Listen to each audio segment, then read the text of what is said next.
Hello everyone. तो चलिए आज बात करते हैं माइथोलॉजिकल रूलर्स के बारे में, mythological rulers of ancient Assam के बारे में। My self Prince Jain. आज हम डिस्कस करेंगे कौन कौन माइथोलॉजिकल रूलर्स हुए एंशिएंट असम के, कैसा कैसा उन लोग का शासन काल रहा, क्या क्या उन्होंने एंशिएंट असम में कंट्रीब्यूशन दिया। ठीक है, सारे हम आज जानेंगे। चलिए आगे बढ़ते हैं।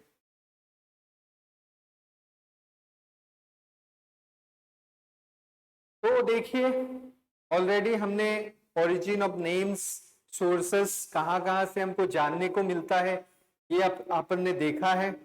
आगे बढ़ते हैं तो traditional rulers of ancient Assam के बारे में जानते हैं। तो पहला हमको मिलता है दानवा डायनेस्टी। दानवा डायनेस्टी के बारे में बात करते हैं। ठीक है, हमें পুৰণি ৰুলাৰ্ছ, পুৰণি ৰজা, তাৰ ভিতৰত প্ৰথম ৰজা আমি দানৱা ডাইনেষ্টিৰ পৰা পাওঁ। তাৰে ভিতৰত মহিৰংগ দানৱ প্ৰথম ৰজা বুলি আমি পাওঁ পুৰণি অসমৰ। গতিকে তেওঁৰ বিষয়ে আমি সবিশেষ পঢ়িবলৈ চেষ্টা কৰোঁ। ঠিক আছে, তো চলিয়ে দানৱা ডাইনেষ্টি।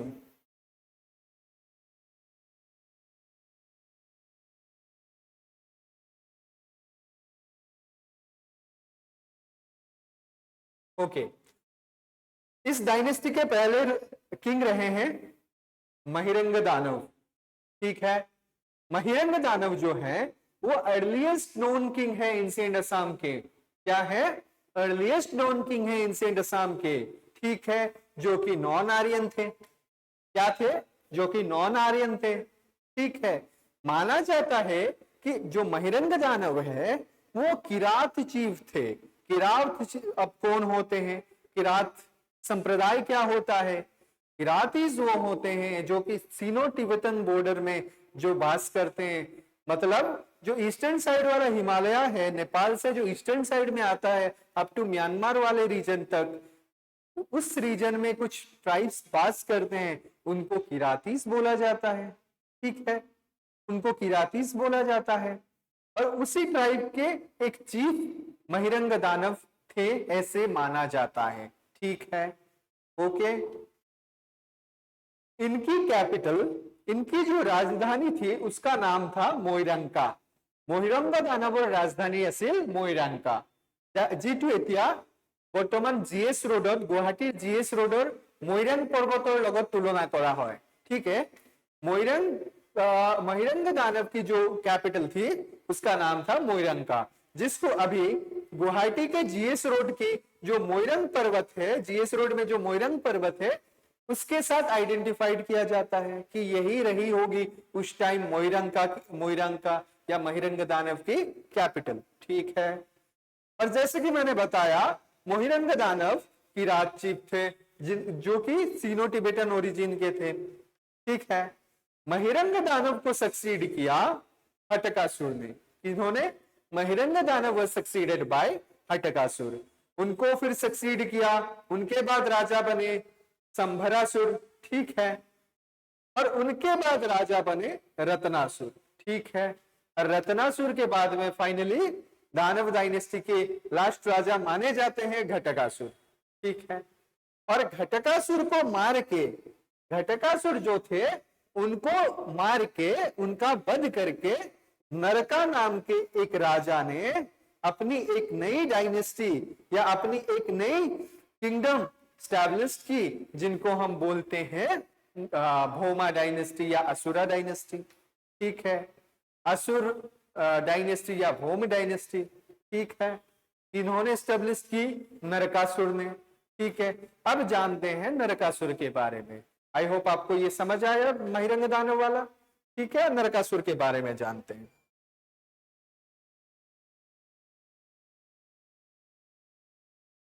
इन्होंने, नरकासुर ने एक नई डायनेस्टी फॉर्म की जिनका नाम था, जिस डायनेस्टी का नाम था भौम डायनेस्टी या असुर डायनेस्टी। अच्छा, ये नाम जो भौम डायनेस्टी है,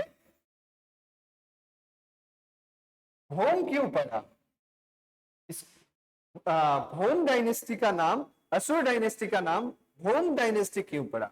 देखिए, ये जो नरकासुर हैं, ये भगवान विष्णु के बराह अवतार जो हैं, भगवान विष्णु के 10 अवतार हैं, जिनमें से जो बराह अवतार हैं उनके और उनकी पत्नी पृथ्वी देवी, जो अपनी धरती देवी है, जो भूदेवी है, उनके बीच में जो संबंध हुआ, विवाह का संबंध, उससे जो संतान की प्राप्ति हुई, उनका नाम बना नरकासुर। ठीक है, तो Narakasura was the son of four incarnation of Lord Vishnu and Goddess Earth. Okay, तो समझ में आया आपको?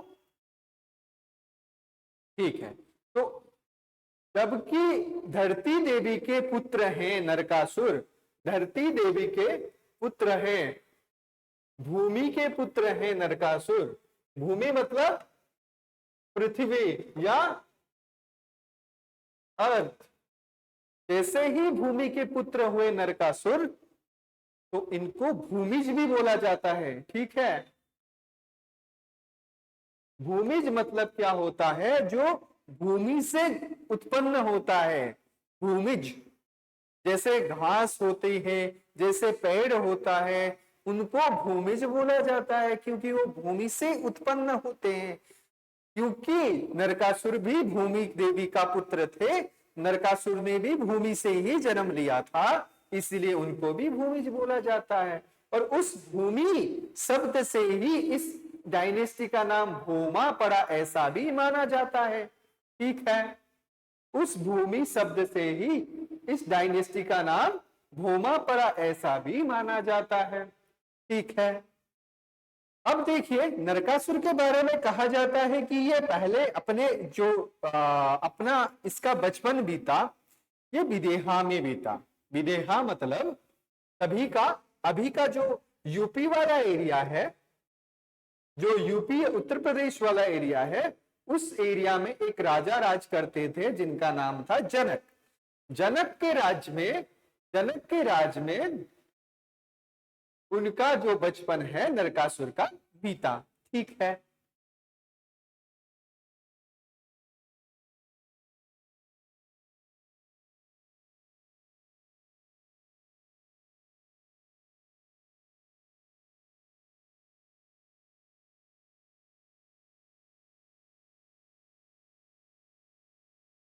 ये वाला जो एरिया है, ये वाला, इसको अभी फिलहाल तो उत्तर प्रदेश बिहार वाला जो एरिया है, ये उस टाइम विदेहा नाम से जाना जाता था।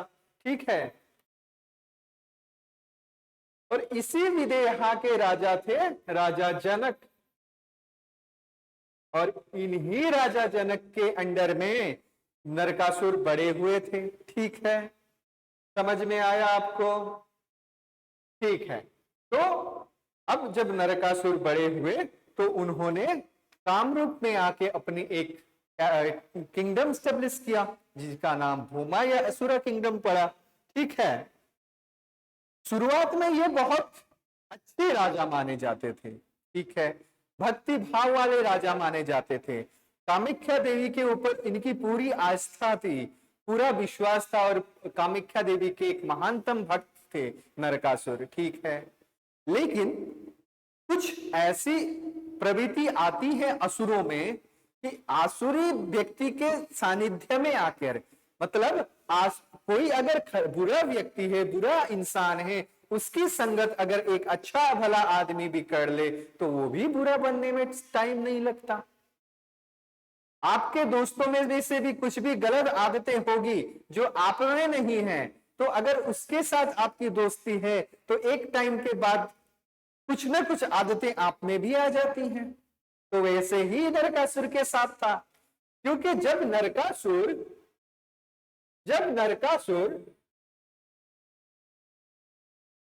कामरूप वाले रीजन में राज कर रहे थे, तो इस वाले रीजन में, तेजपुर या सोनितपुर वाले रीजन में एक दूसरा राजा राज कर रहा था, इसका नाम था बानासुर।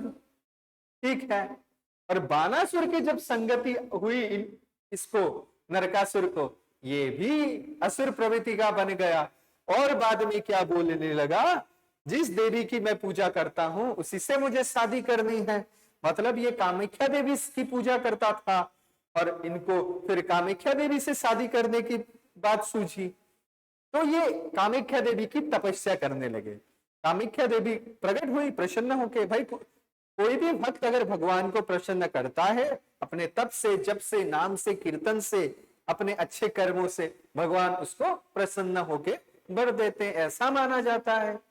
तो कामाख्या देवी भी प्रसन्न हुई और उनको पूछा कि क्या वर चाहिए, तो बोला कि ठीक है देवी माता, ठीक है, आपसे मेरे को शादी करनी है, आप मुझे पत्नी के रूप में चाहिए।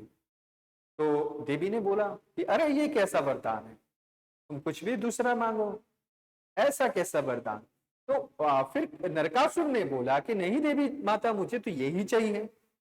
तो फिर क्या हुआ, देवी माता को मजबूरी में आके ये वरदान देना पड़ा कि चलो ठीक है मैं तुमसे शादी करूंगी, बशर्ते एक शर्त रहेगी मेरी, एक शर्त तुमको फुलफिल करनी पड़ेगी। क्या थी वो शर्त? देवी माता ने बोला कि ठीक है, देखो मैं नीलाचल पर्वत में रहती हूँ, नीलाचल वासिनी हो गया है मेरा नाम, ठीक है, पर मेरे यहाँ पे इतने सारे भक्त आते हैं, पर भक्तों के लिए मेरी पूजा स्थली नहीं है, एक प्रॉपर मंदिर नहीं है जो कि मेरे भक्त आके मुझे पूजा कर सके, मेरी आराधना कर सके। और जो भक्त नीचे से आते हैं, ठीक है, नीचे से जो भक्त मेरे इस पहाड़ पर्वत में, नीलाचल पर्वत में चढ़ के आते हैं, उनको बहुत सारी कठिनाइयों का सामना करना पड़ता है। तो अगर तुम, मतलब नरकासुर, अगर उस मंदिर का निर्माण कर सके, मंदिर बनवा सके, बना सके, और उस वहां से नीचे से, पर्वत के एकदम नीचे के छोर से लेकर मंदिर के अंत तक, मंदिर के मतलब निकटतम बिंदु तक अगर रास्ता बना सके सीढ़ियों से, तो एक रात में, पर ये पूरा काम मंदिर बनाना है, रास्ता बनाना है, एक रात में अगर नरकासुर कर सके, तो कामाख्या देवी ने बोला कि ठीक है मैं तुमसे शादी करने को तैयार हूं। अब क्या हुआ, नरकासुर प्रवृत्ति में राक्षस था, अपार शक्ति का स्वामी था, ठीक है, जादू मंत्र का भी ऐसा जानता था, ठीक है, माया जानता था, तंत्र मंत्र जानता था। तो उस शक्ति का प्रयोग करके, उसी शारीरिक शक्ति से उसने पूरी एक रात में मंदिर तो बना लिया, मंदिर बन गया भाई। अब जो उसका दूसरा काम, मंदिर का रास्ता बनाना नीचे से, वो करने लगा फटाफट फटाफट काम, ठीक है। जो मध्य रात्रि पार हुई थी, मतलब असामीज में बोले थे पुओती निखा जिसको बोलते हैं, मतलब सुबह हुई नहीं थी, सुबह होने वाली थी, 2-3 बजे का जो टाइम होता है, उस टाइम तक करीब करीब ये खत्म करने वाला था, बस कुछ ही समय बचा था, कुछ ही समय लगता इसको और ये पूरा रास्ता बना के खत्म करता। अगर ऐसा हो जाता, विधि का विधान गलत हो जाता। विधि का विधान ये नहीं था कि नरकासुर कामाख्या देवी से शादी करे, तो कामाख्या देवी ने विधि के विधान को पलटने नहीं दिया। क्या किया, एक मुर्गा को प्रकट किया, ठीक है, असामीज में बोले तो एटा कुकुरा पकट करी कुकुरार मातुत रातिपुआ होल बुले नरकासुरक বিশ্বাস দিলে, যে কুকুৰাই মাতিলে আমি কি বুঝো, ৰাতিপুৱা হৈছে। যেতিয়াই তাত কুকুৰা এটাই মাতিলে, নৰকাসুৰে ভাবিলে ওহো ৰাতিপুৱা হৈ গল, মই মোৰ টাস্কটো কমপ্লিট কৰিব নোৱাৰিলো, এতিয়া মইতো মোৰ এগ্ৰিমেন্টৰ পৰা হাৰি গলো, I lost my agreement with मां कामाख्या। देन क्या, तो फिर उसने अपना काम बंद कर दिया, ठीक है, तो ही निजर काम तो एरी दिले और कामाख्या मार ओसरत गई कले मैं मोर एग्रीमेंटर हारि गलो। किन्तु जेतिया ही गम पाले रातिपुआ तो हुआई नाई, एटा तो माज राति पार होइसे है, पुवती निखा है হৈ আছে, যদি মই কামটো আৰু মোক অলপ সময় দিলে হয়, মই পালো হয়, কমপ্লিট কৰি দিলো হয়, কিন্তু এই কুকুৰাটো এইটো এনে মাতি দিলে, তাৰ খং উঠি গল, নিজৰ তৰৱালটো উঠাই কুকুৰাটোক কাটি পেলালে। ঠিক আছে, আজিও নীলাচল পাহাৰ পৰ্বতত, আজিও কামাখ্যা দেৱালয়ৰ ওচৰতে কুকুৰী কটা গড় নামেৰে প্ৰখ্যাত গড় আছে। এই কাহিনীৰে লিংক কৰি চোৱা হয় যে কুকুৰী কটা গড়টো এনেকে সেইখিনি ঠাইতে নৰকাসুৰে কুকুৰাটোক কাটি পেলাইছিল, গতিকে আজি সেইখিনি ঠাইৰ নাম কুকুৰী কটা গড় হল বুলি ধারণা করা। ঠিক আছে, আৰু কামাখ্যা দেৱী এই ধৰণেৰে কুকুৰাই মতাৰ কাৰণে কামাখ্যা দেৱীয়ে বিয়া কৰিব নালাগিল, কিন্তু মন্দিৰ নিৰ্মাণ হৈ গ'ল, তাত ৰাস্তাৰ নিৰ্মাণ হৈ গ'ল, আৰু তাৰ মন্দিৰৰ চৌহদতে এটা সুবিশাল পুখুৰীৰ নিৰ্মাণ হৈ গ'ল। এতিয়া আমি যোনটো কামাখ্যা মন্দিৰ গ'লে তাত পুখুৰী এটা পাওঁ, যে পুখুৰী এটা দেখা পাওঁ, পবিত্ৰ জল আমি ই কৰো, হয় নহয়, মূৰত লওঁ। সেই পুখুৰীটো আচলতে মানে মান্যতা আছে যে নৰকাসুৰে বনাইছিলে। Narakasur excavated a tank in the boundary of Kamakhya temple. Okay. Now, এতিয়া নৰকাসুৰৰ বিষয়ে আৰু কিছুমান তথ্য চাই লওঁ, এক্সাম পাৰ্সপেক্টিভত ইম্পৰ্টেন্ট হয়। ঠিক আছে, এইটো আপোনালোকে জানিলে যে Narakasura was the son of Mother Earth and born incarnation of Lord Vishnu. Okay.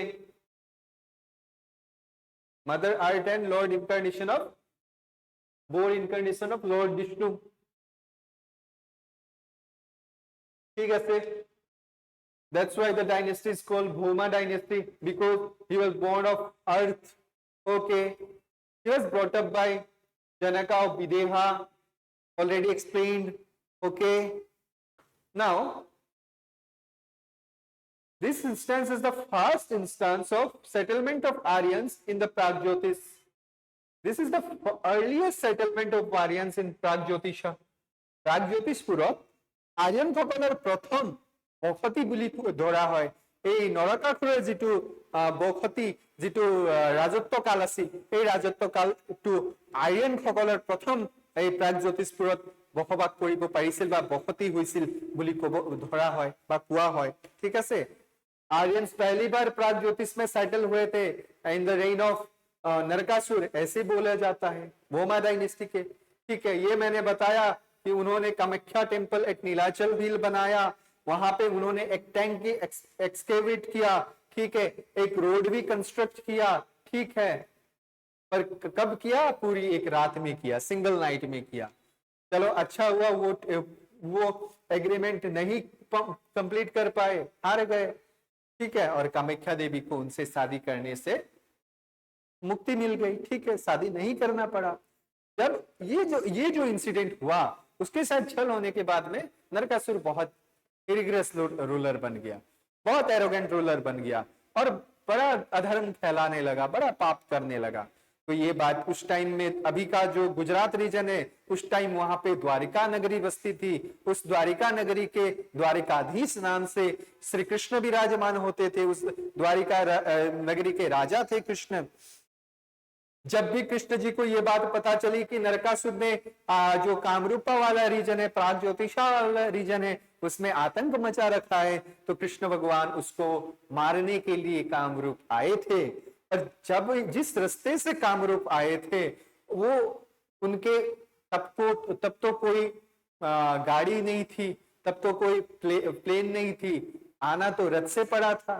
ठीक है, और जब कृष्ण भगवान रथ से आए थे, उनके रथ के जो अश्व हैं, जो रथ के घोड़े हैं, वो तो थक जाते हैं ना, कितना चलेंगे भाई। आप आ रहे हैं गुजरात, मतलब वेस्टर्न मोस्ट पार्ट, और कामरूप मतलब ईस्ट में, करीब करीब ईस्टर्न मोस्ट पार्ट। थोड़ा सा आगे अरुणाचल में जो जाएंगे हम, तो वहां पे eastern most part of India मिलता है।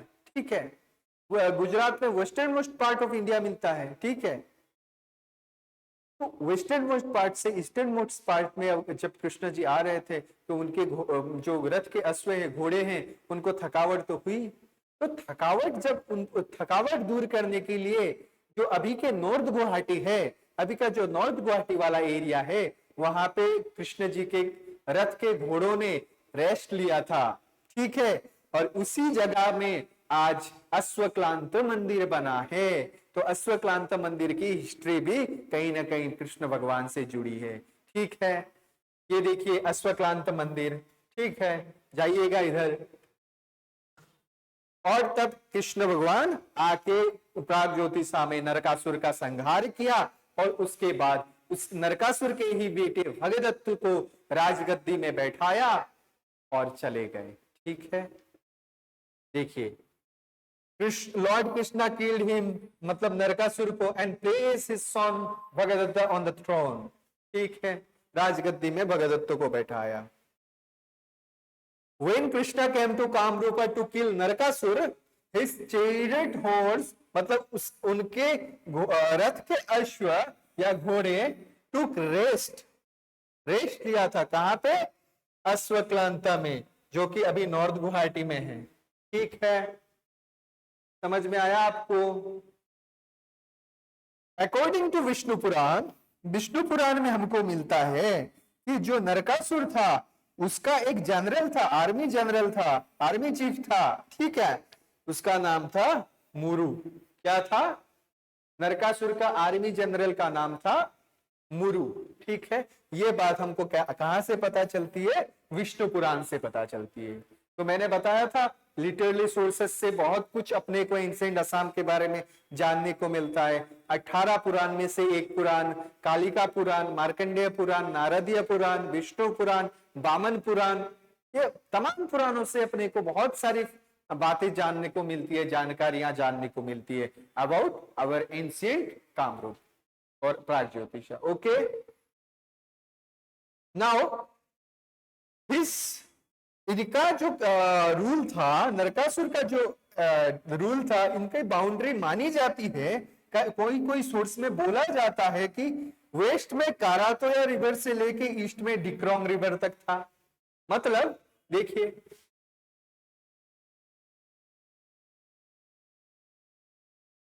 ठीक है, रफली असम बनाया, यहां पे कहीं पे बहती है कारातोया रिवर और यहीं पे कहीं पे बहती है, इधर बहती है डिक्रोंग रिवर। तो माना जाता है कि यहां से पूरा इधर तक ये एरिया नरकासुर के अंडर में आ गया था। मतलब डायरेक्टली हो या इनडायरेक्टली, क्योंकि देखो इधर बानासुर का बाद मिलता है, तो बानासुर के साथ इसकी दोस्ती थी, मतलब तुम्हारा एरिया तो वो मेरा भी एरिया, ऐसा था कुछ। ठीक है, तो माना जाता है मोटा मोटा यहाँ पे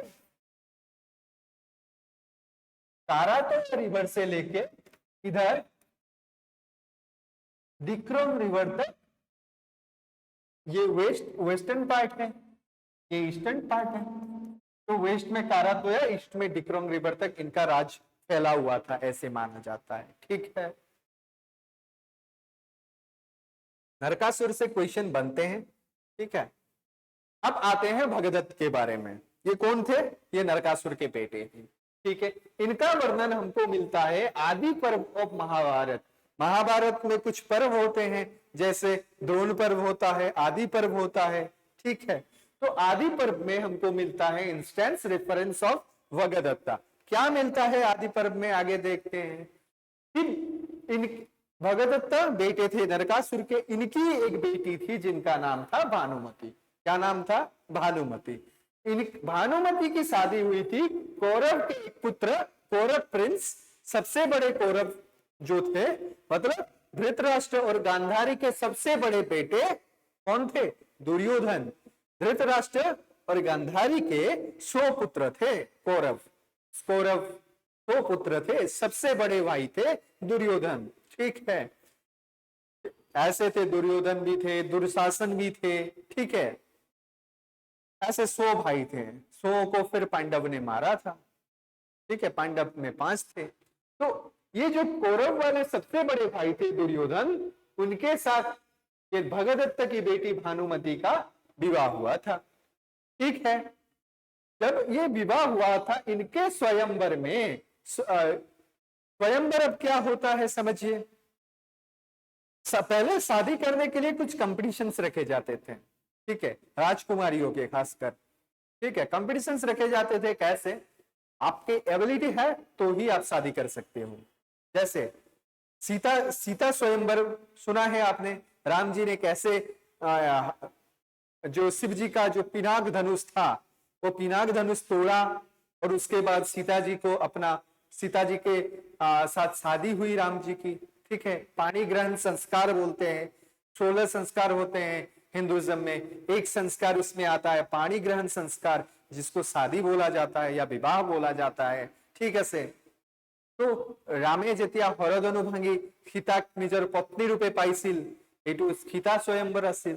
তেনেকে অৰ্জুনে এটা তীৰেৰে লক্ষ্য ভেদন কৰিছিল, মাছ এটাৰ চকুত লক্ষ্য আছিল, সেই লক্ষ্য ভেদন কৰি দ্ৰৌপদীক নিজৰ পত্নী ৰূপে পাইছিল। তেনেকেই এই ভানুমতীৰ বিবাহৰো স্বয়ম্বৰ পতা হৈছিল। আৰু সেই স্বয়ম্বৰৰ লগত সংগতি ৰাখি গুৱাহাটীৰ যিটো দীঘলী পুখুৰী, এটা যিটো দীঘলী পুখুৰী পাৰ্ক গৈ পাইছেনে আপোনালোকে? ঠিক আছে, এই দীঘলী পুখুৰী পাৰ্কটো এই ভানুমতীৰ স্বয়ম্বৰৰ মানে দীঘলী পুখুৰীৰ পাৰ্কটো এতিয়াহে বনিছে কিন্তু দেই। এই দীঘলী পুখুৰী যোনটো আছে মানে এনেকুৱা মান্যতা আছে যে ভানুমতীৰ স্বয়ম্বৰৰ সময়ত দীঘলী পুখুৰী খন্দোৱা হৈছিল।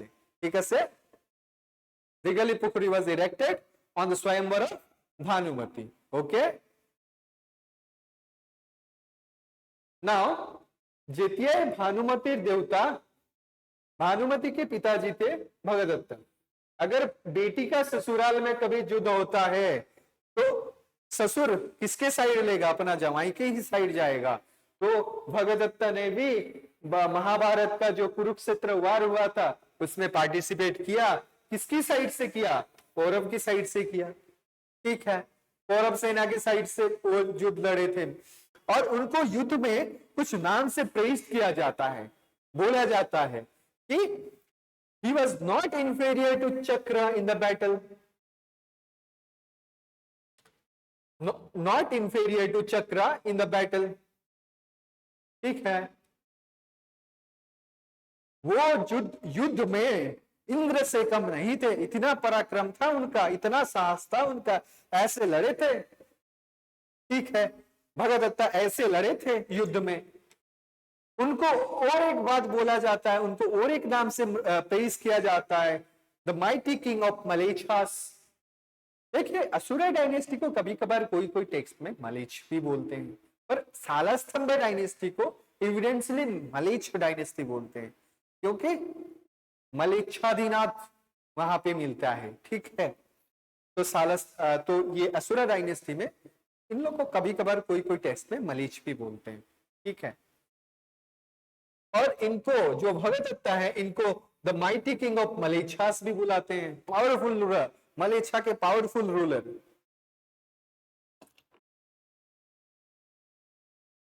ठीक है, इनको ही बोलते हैं the best welder of elephant squad.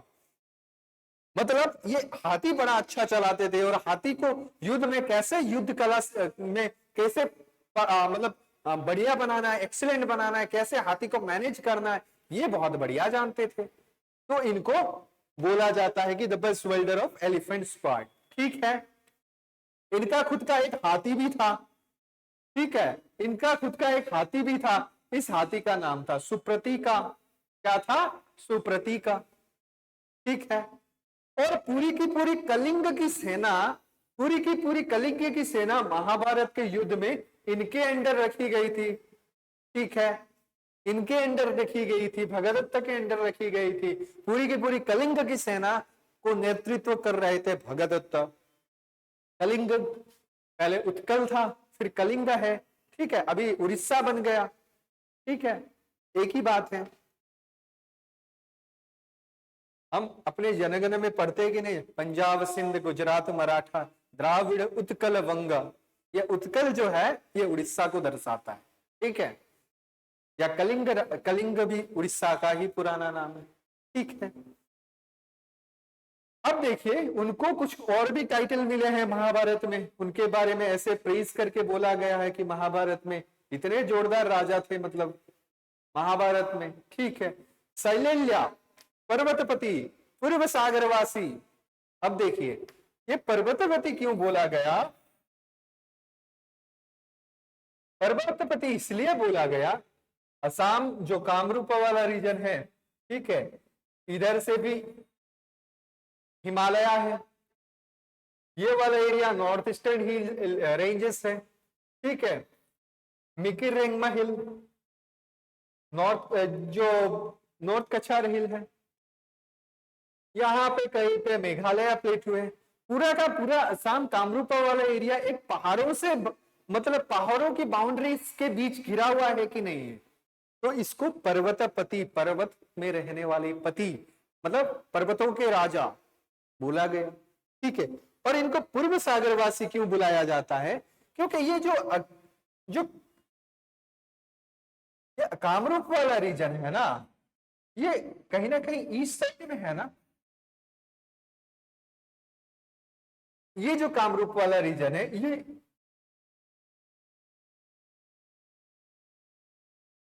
ये जो रीजन है, ये ईस्टवर्ड रीजन है ना, ये ईस्टवर्ड रीजन है। तो ईस्ट को क्या बोलते हैं? पूर्व। ठीक है, तो पूर्व सागरवासी बुलाया गया। ठीक है, चलिए आगे बढ़ते हैं। और ये जो भगदत्त थे, इनको इनका वध किया अर्जुन ने। ये हमको कहां से पता चलता है? महाभारत के द्रोण पर्व से पता चलता है, महाभारत के ही द्रोण पर्व से पता चलता है। ठीक है, और कुछ कुछ एपिग्राफ में मेंशन है कि ये भगदत्तों को बाद में सक्सीड किया वज्रदत्त ने। ठीक है, और ये वज्रदत्त हम नहीं पढ़ते हैं, उतना एग्जाम पर्सपेक्टिव से इंपॉर्टेंट नहीं लगता है, आता है नहीं क्वेश्चन, तो हम बस इंपॉर्टेंट रूलर्स ही पढ़ रहे हैं। ठीक है, तो आप याद रखिएगा, Bhagadatta was succeeded by Vajradatta. Okay, ये था आपका पूरा का पूरा भगदत्त की कहानी। ये देख लीजिए, पिक्चर में लेके आया हूं, भगदत्त महाभारत के युद्ध में अपने एलिफेंट में बैठ के युद्ध कर रहे हैं। ठीक है,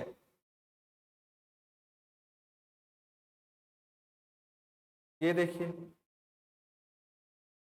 इनका एलिफेंट सुप्रतीका नाम का था, वो भी याद रखिएगा।